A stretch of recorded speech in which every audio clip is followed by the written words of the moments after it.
একটা ছোট্ট কুড়ছানা ছিল, নাম তার মিন্টু। লাল রঙের একটা ছেঁড়া কাপড় সে সবসময় লেজে বেঁধে রাখত, যেন নিজের মতো ছোট্ট সান্তা। শীতের এক রাতে শহরে বড়দিনের আলো ঝলমল করছে। সব বাড়িতে সাজসজ্জা, খুশির জোয়ার।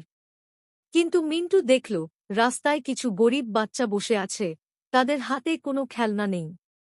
অন্য শিশুরা খেলছে, হাসছে, আর ওরা চুপচাপ দেখছে। মিন্টুর মনটা কেমন করে উঠল। ঠিক তখনই রাস্তার ধারের একটা দোকানের সামনে পড়ে থাকা একটা লাল টুপি তার নজরে পড়ল।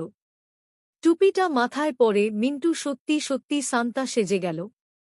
তারপর সে দৌড়ে গেল দোকানের পেছনে, যেখানে কিছু পুরনো খেলনা বাক্সে রাখা ছিল।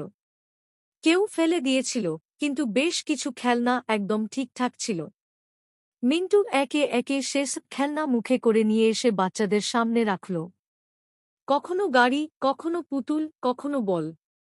বাচ্চারা প্রথমে অবাক, তারপর আনন্দে চিৎকার করতে লাগল। সান্তা এসেছে! সান্তা পাপি! মিন্টু লেজ নাড়তে নাড়তে তাদের হাসি দেখছিল। রাতটা ঠান্ডা ছিল, কিন্তু সেই হাসিতে যেন উষ্ণতা ছড়িয়ে পড়ল পুরো গলিটা জুড়ে।